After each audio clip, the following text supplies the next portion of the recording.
नमस्कार। आज हम एक ऐसी घटना के बारे में बात करने जा रहे हैं जो किसी भी माँ बाप के लिए एक बुरे सपने जैसा है।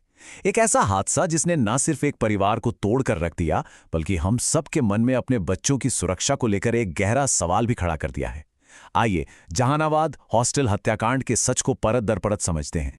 बिहार के जहानाबाद में एक स्कूल, जिसे बच्चों के लिए एक महफूज जगह माना जाता था, वो एक 5 साल के बच्चे के लिए एक खौफनाक जुर्म का गवाह बना। पुलिस ने अब इस भयानक रेप और मर्डर केस को सुलझाने का दावा किया है। ऐसा मामला जिसने पूरे देश को हिलाकर रख दिया था। इस कहानी को ठीक से समझने के लिए सबसे पहले ये जानना जरूरी है कि इस पूरी त्रासदी में कौन-कौन लोग शामिल थे, जिनकी जिंदगी इस एक घटना से हमेशा के लिए बदल गई। तो देखिए, इस पूरे मामले के केंद्र में 3 मुख्य लोग हैं।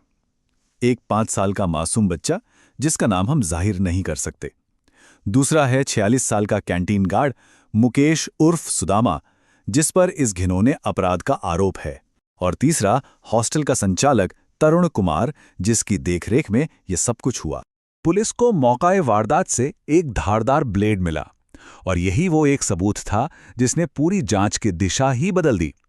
इसी सबूत के आधार पर गार्ड को गिरफ्तार किया गया और फिर पूछताछ में उसने वो सब कुछ कबूल कर लिया जो दिल दहला देने वाला था। तो चलिए अब जरा पीछे चलते हैं और उस भयानक दिन की घटनाओं के सिलसिले को समझने की कोशिश करते हैं कि ये सब कैसे सामने आया। ये सब कुछ रविवार की रात के अंधेरे में हुआ। अगली सुबह बच्चे के पिता को एक फोन कॉल आया, एक ऐसा कॉल जिसने उनकी दुनिया ही उजाड़ दी। वो भागे भागे पटना के अस्पताल पहुंचे, लेकिन तब तक उनका बेटा इस दुनिया में नहीं था। एफआईआर में जो पिता ने बताया वो सुनकर रोंगटे खड़े हो जाते हैं। उन्होंने अपने बेटे को जिस हालत में देखा, उसका गला कटा हुआ था और उसके छोटे से शरीर पर कई घाव थे। सोचिए, किसी भी पिता के लिए वो मंजर कितना भयानक रहा होगा।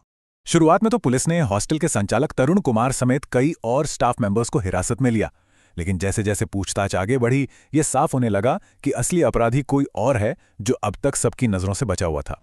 और फिर जांच में एक ऐसा मोड़ आया जिसने सब कुछ बदल कर रख दिया। शक की सुई अब एक ऐसे इंसान पर जाके टिकी जिस पे शायद किसी ने सोचा भी नहीं होगा, कैंटीन का गार्ड। जो भी सुराग मिल रहे थे वो सब एक ही तरफ इशारा कर रहे थे।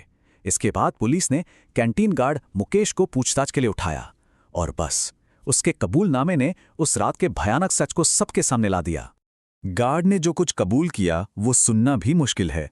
उसने माना कि वो बच्चे को बहला फुसलाकर अपने कमरे में ले गया, उसका यौन शोषण किया और फिर बच्चा चिल्ला ना सके इसलिए बेरहमी से उसका गला काट दिया।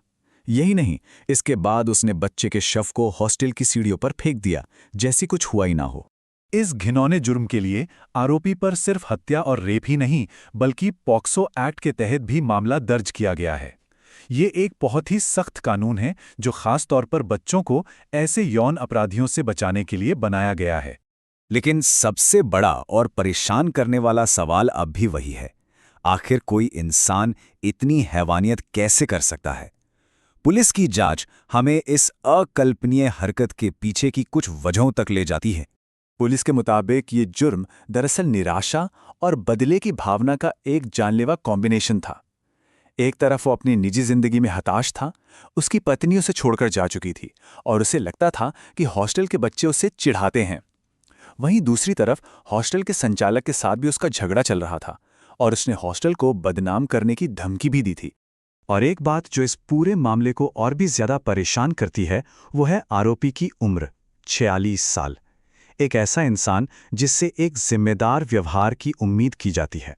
ये दिल दहला देने वाली घटना हमें एक ऐसे सवाल के साथ छोड़ जाती है जिसका जवाब देना बहुत मुश्किल है। अगर हमारे बच्चे स्कूलों में यानी ज्ञान के मंदिरों में ही सुरक्षित नहीं हैं, तो फिर आखिर वो कहाँ सुरक्षित हैं? ये एक ऐसा सवाल है जिसके बारे में हम सबको मिलकर सोचना होगा।